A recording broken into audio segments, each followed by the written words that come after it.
ठाणे जिल्हा म्हटलं की डोळ्यासमोर येतं ते उपमुख्यमंत्री एकनाथ शिंदे यांचं वर्चस्व। पण सध्या याच ठाण्यात काहीतरी वेगळं घडतंय। आपल्याच मित्रपक्षाच्या बालेकिल्ल्यात भाजपने अशी काही खेळी केलीये की ज्याची चर्चा आता संपूर्ण महाराष्ट्रात रंगलीये। अंबरनाथ आणि बदलापूरमध्ये नेमकं काय झालंय आणि एकनाथ शिंदे यासाठी हा धक्का का आहे, असं का म्हणतायत? काय आहे भाजपचा गेम प्लॅन आणि एकनाथ शिंदेंच्या शिवसेनेला नेमकं कुठं खिंडार पडतंय, हेच आपण आजच्या या व्हिडिओमधून पाहणार आहोत। नमस्कार, मी समीक्षा देशमुख, तुम्ही पाहताय टीओडी मराठी। आज आपण बोलतोय उपमुख्यमंत्री एकनाथ शिंदे यांच्या बालेकिल्ला समजल्या जाणाऱ्या ठाणे जिल्ह्याबद्दल। इथल्या अंबरनाथ आणि बदलापूर या दोन नगर परिषदा गेल्या 20 वर्षांपासून शिवसेनेचा भक्कम गड होत्या। पण आता भाजपने अशा काही चाली खेळल्या आहेत की खुद्द उपमुख्यमंत्र्यांच्या किल्ल्यातच शिवसेनेला बॅकफुटवर जावं लागलंय। नेमकं काय घडलंय हे आपण अगदी सोप्या भाषेतच समजून घेऊयात। सगळ्यात आधी बोलूया ते अंबरनाथ बद्दल। अंबरनाथमध्ये शिवसेनेचे 27 नगरसेवक होते आणि भाजपचे फक्त 14।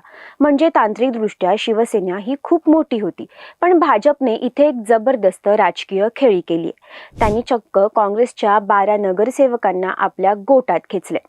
म्हणजेच जेव्हा हातमिळवणी झाली तेव्हा काँग्रेस पक्षामध्ये साहजिकच मोठी खळबळ उडाली। अंबरनाथमध्ये काँग्रेस आणि बीजेपीची जी हातमिळवणी झाली होती तेव्हा काँग्रेसने त्यांच्या 12 नगरसेवकांना भाजपसोबतची युती तोडण्याचे आदेश दिले होते।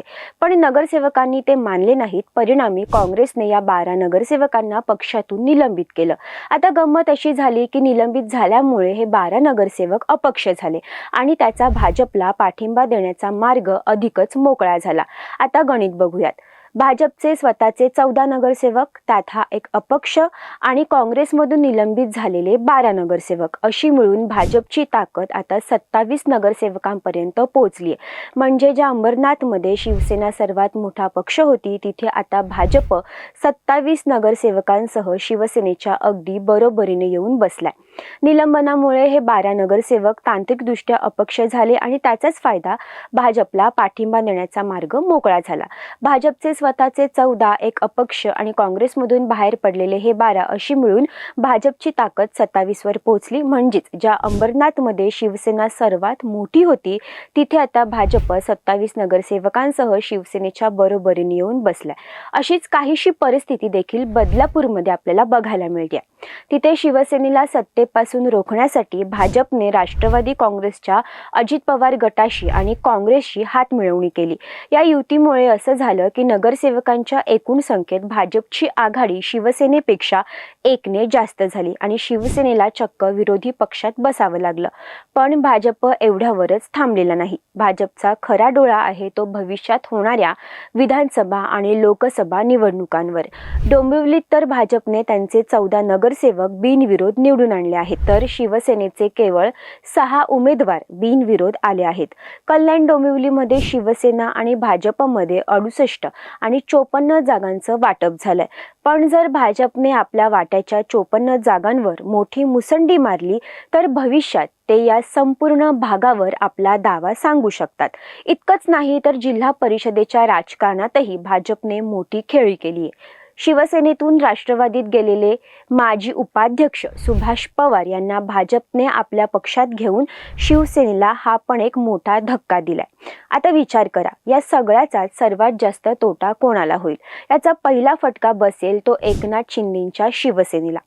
ठाणे हा शिंदेंचा गड आहे, पण जर नगरसेवकच भाजपच्या गोटात जात असतील तर विधानसभा निवडणुकीत जागा वाटपाच्या वेळी भाजप साहजिकच वरचढ ठरेल। उदाहरणार्थ कल्याण डोंबिवलीमध्ये जर भाजपने 54 पैकी जास्तीत जास्त जागा जिंकल्या तर भविष्यात शिवसेनेच्या वाट्याला येणाऱ्या 68 जागांवरही भाजप दावा सांगू शकतो। दुसरा मोठा तोटा होईल तो म्हणजे काँग्रेसला। अंबरनाथमधील त्यांचे 12 नगरसेवक गेल्यामुळे तिथली काँग्रेसची पाटी आता जवळपास कोरीच झालीय। या सगळ्या परिस्थितीमुळे आता काही प्रश्न निर्माण झालेत। जर मित्रपक्ष असलेला भाजपच शिवसेनेचे नगरसेवक फोडत असेल तर महायुतीमध्ये सगळं काही ऑल इज वेल आहे का? अंबरनाथ बदलापूर सारख्या बालेकिल्ल्यात शिवसेनेची पकड सैल का होत चालली आहे? आणि सर्वात महत्त्वाचं म्हणजे आगामी विधानसभा निवडणुकीत भाजप ठाणे जिल्ह्यात शिंदेंपेक्षा मोठा भाऊ बनण्याच्या तयारीत आहे का? तुम्हाला काय वाटतं, भाजपची ही विस्तारवादी भूमिका महायुतीसाठी फायद्याची ठरेल की भविष्यात दोन्ही पक्षांमध्ये यावरून वाद होतील? या सगळ्या घडामोडींबद्दल तुम्हाला काय वाटतं ते तुम्ही कमेंट करून आम्हाला नक्की सांगा. व्हिडिओ आवडला असेल तर व्हिडिओला लाईक करा, शेअर करा आणि TOD मराठीला सबस्क्राईब करायला विसरू नका.